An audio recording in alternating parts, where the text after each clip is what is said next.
Celebration Radio, 101.5 KAMB. Going to exhale, take a deep breath, pause in the day, whatever you're doing. We thank you for choosing to spend time with KAMB. I'm Dave Benton. Going to break in on Millie and McKay for at least, 15, 20 minutes, maybe a half hour or less.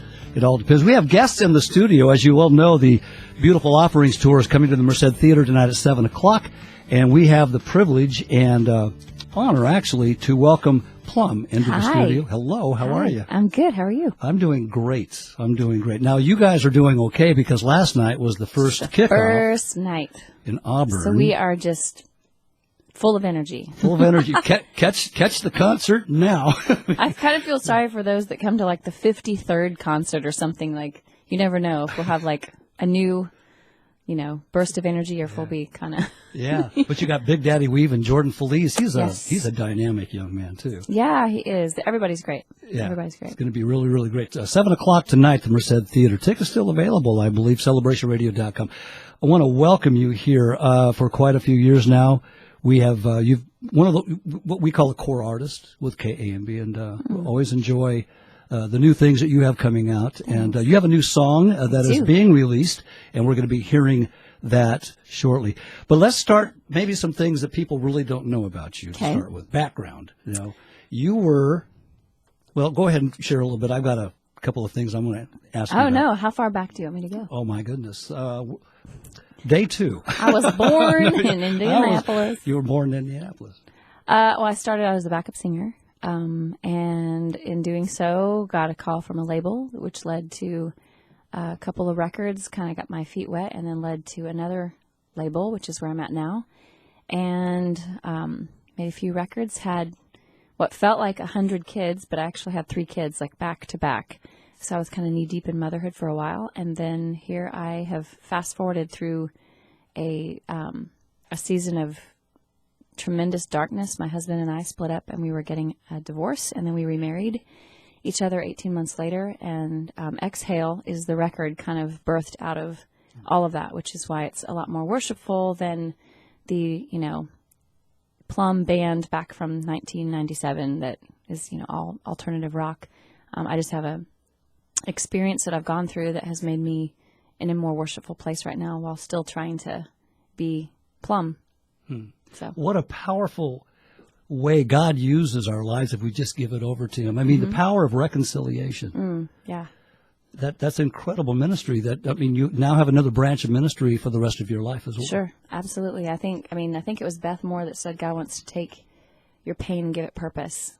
And it's not that He causes it or even allows it, but that He can use it if you let Him. And so it kind of makes you be able to look back at whatever you've been through, no matter how difficult, and have this tremendous hope that, like, the maker of the universe is going to use this to reach somebody. So bring it on, So I have a different perspective on, like, conflict and negative and pain and hurt and sadness, because I know God can use it, and that's ultimately what we're here for. So. And it only works, Plum, if we allow it to be shared with others who are facing the same situations that we're in. Yeah, tell your story. It could be through coffee. It could be through an email. It could be, like, I get to, tell mine from a stage where you're in front of thousands of people and write a book about it. But I think that grand scale in our minds is kind of where it can only be useful, and that's completely untrue. It can be so incredibly powerful just over a quick lunch with somebody and just sharing your story, whatever it is. And so if I died tomorrow, I would want to be remembered as someone who believed there was always hope and that your story matters. I'm a storyteller. That's ultimately what I feel like God's called me to do. And the story in the Lord lasts forever. It goes on and on. Truth never falls void. Right. God's absolute truth. If you're just joining us, I'm Dave Benton, cutting in on Millie and McKay right now. She'll be back with us at 2 o'clock. It's 1:36. Plumb is in the studio, part of the Beautiful Offerings Tour at the Merced Theater tonight. 7 o'clock, Big Daddy Weave, Plumb, Jordan Felice is going to be great. Getting back for a moment, you started out as a backup singer. Bill Gaither, Amy Grant, among those. Now, go ahead. No, I was going to say I lived with Bill and Gloria Gaither, which is like, to my parents and their bucket list of, like, when I was born and I was baptized as a baby, and I'm sure that didn't cross their mind, but they definitely, like, when I was living at Bill and Gloria's house, they were like, oh man, thank you, Jesus. she's in good Wow. hands. And so, Amy Grant was one of the first reputable artists I sang backup for, and God just kind of opened doors, and I just walked through them. Yeah. Well, Bill and Gloria Gaither want me to come live with them. What do you think? Is that okay? Yeah. I think so. I think my mom actually still has a note that Gloria had left for me on the table, and I just happened to pick it up off the counter, and I tossed it in my bag when I went to my room, and then somehow when I was back home at my parents', I found it, and I was like, oh, Mom, Gloria wrote me a note, and my mom, that was just like, frame it. Yeah. She had it on the fridge for years. It was like, Gloria Gaither wrote my daughter a note. Well, you were working as a backup singer to start. I think you were going to go to nursing school, right? I was. I wanted to be a nurse in high school. Around 13, I started having these horrible stomach aches, and I had to go through all kinds of tests, and lots of it was inconclusive, and it created a compassion in me for people that don't physically feel well. And so I've just felt like I would be a great nurse. Like I would be a compassionate nurse. I would want to figure out what it is that's wrong and could help them, but not necessarily wanting to be a doctor, because there's a part of me that wanted to have a social life. Because doctors have to go through so much schooling, and I failed chemistry over and over, and I just felt really discouraged. Like maybe I'm not the intellect that I feel like I need to be, and but I feel like I think God uses me to help others in a different way. Although it's not by being a nurse, I feel like I'm able to help in another way. All right, let me bring up something that really echoes what you just said. Okay, Brianna Frizzle. She was a young girl standing in line and gave you a card. Oh, Brianna, yes. That I thought you said Fresno as her last name, and No, I was I'm like, sorry. I don't know Brianna Fresno. Yeah, Brianna Frizzle lives at Clovis. Yes. No, Brianna in Yes, Fresno. yes. From what I understand, that was where you really realized the power of what you were doing. I had was parting ways with I had parted ways with my first label, and kind of fulfilled all of my duties as an artist as far as here's the few dates left on the books, and was kind of going to call it quits on the artist thing and just be a writer, songwriter, and I had just gotten married and all of that, and I just had experienced some things that I didn't anticipate experiencing, I guess, because I was walking into the music business so innocent and blind, just blindly, and saw some things that I just didn't think I would see, and it kind of put a bad taste in my mouth. And so I was kind of just calling it quits in that regard, and had kind of a bad attitude, to be honest. And and so she comes to a show, which was what I thought was my last show, hands me a note, and the note, I read it later and on the way back to the venue, and the letter proceeded to say, I don't know what's going on in your life right now. I can't pretend to know all the different facets to what it is you do and the demands, but I just wanted you to know a song you wrote to change my life. God used it to do this, and she had been sexually abused, and I have a song called Damaged about that, and she went to talk about how it impacted her and then how she was taking it, and it kind of gave her this courage to then speak about her own abuse, and God was using her, and really a tremendous amount of healing had taken place in her life, that he was really using her to reach others who'd gone through the same thing. And I think at one point in my career, early on, it was like, okay, if someone can actually let their past not dictate their future, but actually be something that they learn from, and then it shapes who they are in a stronger way, like, that's success. And so she represented what I would want my music to do to someone, that I would want God to do it with it for someone else. And so I said, and by the end of the letter, she said, so I don't know what your plans are, but I just want you to know you've helped change someone's life. Please don't stop. And so I sat in the back of this runner's car and started crying, because I was like, I was about to walk away from all of this because I don't want to do it anymore because of me. And I, in that moment, didn't know if I would sign another record deal, but I did know that I had a different attitude, like a just complete attitude adjustment. So I call her up from stage in the middle of a set and just say, when the show's over, if you're in the audience and you met me today and you gave me this note, please see me backstage. And so she did. And I kind of told her the story about how you have no idea, but I was actually going to this is it tonight. I'd want to be done. And she was like, no, you can't stop. And so I was like, I don't know what's going to happen. I can't necessarily control all of that, but I just want you to know you have impacted me in a way that I try to impact my fans and influence them, but you have come back and impacted and influenced me. And so fans have continued to do that. They've been a huge catalyst behind what content in the way that I write. And so, yeah, God used her. We'll talk about songwriting in a moment, but I want to pause here off of that story because it just reveals how great our God is and how wonderful He really, really is. He says, Plum, who are you to say you're going to go this far? Let me show you what I want you to do, and I'm going to use this young lady to redirect you. I think that's pretty awesome of our God. Oh, if we pay attention, how wonderful it is. Anytime anything like that happens where you feel like He's kind of frozen time and has specifically said, I'm going to do this because I love you. I'm going to provide this, or I'm going to, change this. I'm always really humbled by that. And so you even saying that reminds me of the next single, of just how great He is. This is a song that you're going to be hearing starting Monday, more of here on KAMB. It's the new single by Plum from the album Exhale. But you and your husband were listening to this song. And what I like about this is that you're on stage, you're doing a lot of things.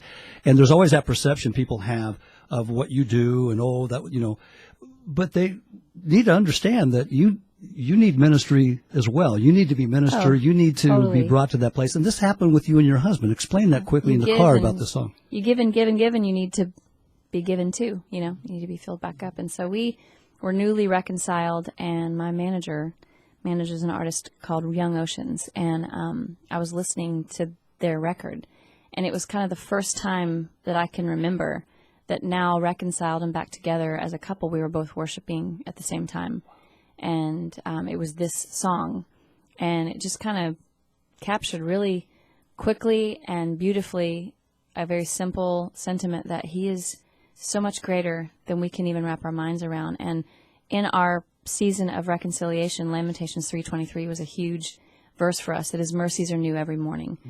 We have an infinite amount of second chances because of the cross, because of grace. And so in the song it says, morning by morning, with thanksgiving we come. You can start over. You can start over because He is great. And so it was just a really emotional time. And when I was preparing to make the next record that was going to sort of echo where my heart was in response to what I'd been through, I was like, this is a song that I want on this record, and I didn't write it. Yeah, you didn't write this I didn't write it. And so, and that's okay. For a songwriter to record a song they didn't write, they have to love it a lot. And so I really love it. And so this is it. Well, if you're just joining us, Plum in studio, a real privilege to have you with us. She's with the beautiful offerings tour, Merced Theater tonight, 7 o'clock. Let's listen to Great Is Our God by Plum. This is from the album Exhale. And more with Plum coming up shortly here on 101.5 KAMB.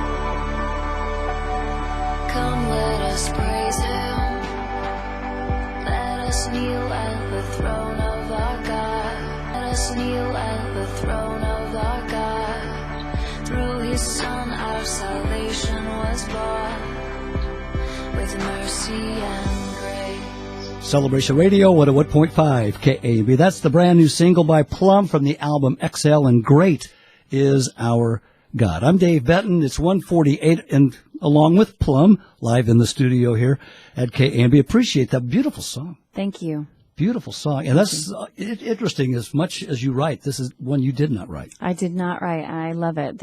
You can hear Young Oceans it's a guy, so it just sounds completely different, but his name's Eric Marshall, and he's actually a co-writer on my very, very favorite song on the record called Smoke.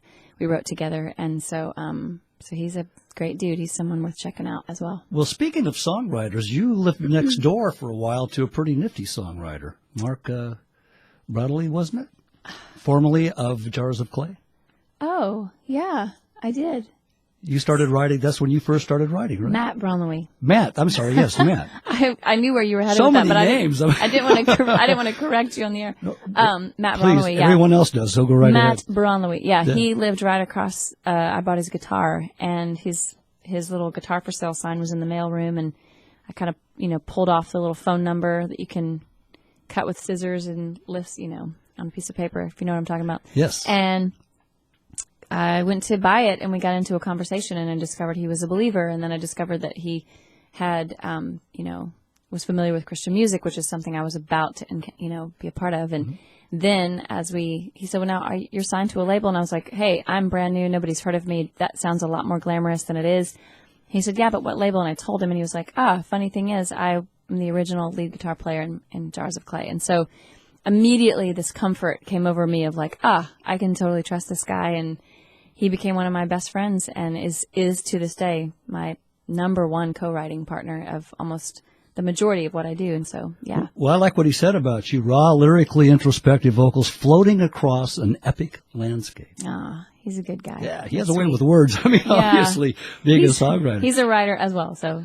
All right, well, let's talk about, we can't let you go without you talking about those that you have a song, In My Arms, I believe, your children. Yeah. You've got 3 children. I have 3 children. Can't let you go without talking about them. You're a mom. Come on. Always happy. I'm a typical parent. Yeah. Like, I love to talk about him. I have Solomon, who's going to be 11 at the end of March, and I have a son, Oliver, who is 9, just turned 9, and he just got braces, just got him, and so he got the expander today. And so my husband texted me and said that he's talking kind of funny because he got the expander. But he was a thumb sucker, so his teeth are evidence of that, so he has to have that going on. And then my daughter, Clementine, who is 7, and they are my true north. I mean, they kind of keep pointing, God uses them to point me back in the direction when I'm tempted to just write a song about this or say this or wear this or go here or act this way. There's this, rumbling that comes, God uses into my head of saying, you have a story to tell to the world, but more specifically to them. And is this a story you want to say? This is a story you want to live for them. And that they had a huge impact on even my drive to reconcile with my husband. I know that people hear a lot of times like, don't stay together just for the kids if you don't love each other. And I would love to contradict that today, if I may, of just saying God can use your children. If they're the only reason you're together, God can use them to help you reach that place where you finally die to yourself and you change you, which is all you can do. That's the only person you can change. And consequently, when God's changing you, how that can impact the other person, it can inspire the other person, it can humble the other person. And, as they change and you change, then you change together. And suddenly what was once just for the kids is, they are the beneficiaries of that. And so our initial response to even considering working out our marriage was these 3 people. And now they are the 3 most, they benefit the most, obviously, from our reconciliation. So we are not together just because of them, but at one point, the only reason we were even considering staying together was because of them. And so please don't discount the power that God can place in using something like that. And so they are the world to us. There are a lot of parents whose testimony in churches all over the world, part of their testimony is, we came to Christ or we started going to church because our kids were involved in Sunday school. Right. God uses the little bitty people to draw those, I often tell people that God takes care of fools and kids. He uses the children to draw those who've outgrown what they thought maybe was their experience in church and they've gotten into life. Right. And if we just pay attention, sometimes our decisions aren't working too well. Right. Oh, absolutely. And then God says, I got a better plan. Come back where we were. Yeah. Yeah. Yeah. There's a lot of reasons why he talks about that in his word and in the story of Jesus, how often let the children come to me, for theirs is the kingdom of heaven, because there's an innocence, there's a faith there that doesn't, it's okay to ask questions, but at the same time, there's a trust that my children tried black licorice because I told them it was good. And there wasn't even a doubt in their mind, I'm trying this because she's my mom. And they, could decide for themselves if they loved it. Fortunately, they liked it because it's my favorite guilty pleasure. But just something as simple as something is so simple and small, they trust us. And so their identity in their faith, because when they're tiny, they're developing that. So their identity is in you guys, is in their mom and their dad. And if you're constantly saying what a liar their father is, or if you're constantly saying what an, self-centered person their mother is, you have no idea the damage that you're causing to them. So on top of the fact that maybe your marriage is in the toilet, the way that you treat each other and what you say about each other to your children directly impacts them. And I dare say, I use this, it's a strong term, but I say it's abusive. Like, it is abusive to not be thoughtful of your children and how their understanding of who God is and in their own identity of who they are is in how you treat your spouse. And it's really convicting.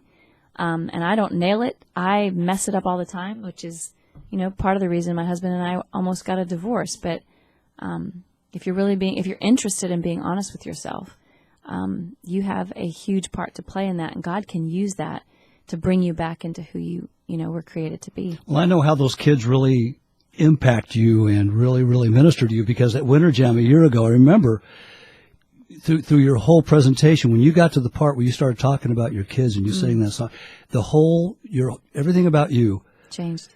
Yeah, not in a bad way. Just all of a sudden, I mean, this was you. This was really coming out. You were revealing some things now as a mom. Yeah. And it's pretty cool. It's really, really a pleasure to have you with us. Thank you. It really is. Mark Twain said, I love quoting this. He said, don't let anyone belittle your ambitions. Small people are like that. But the really great people make you feel like you, too, can be great. And that's what I want to be as a dad for my kids. I want to speak life to them. That's what you're talking about. Yeah. Speak life to them. Yeah. Speak life. If you're not sure you should say something, maybe you want to hold off. Yeah. and work it out first. But speak life. And that's exactly what you seem to be doing with your children. Thank you. I can't thank you enough for stopping by. I know you're busy. You got to rest up for tonight. Plumb has been in the studio with us, and I want to leave us now with Need You Now, How Many Times?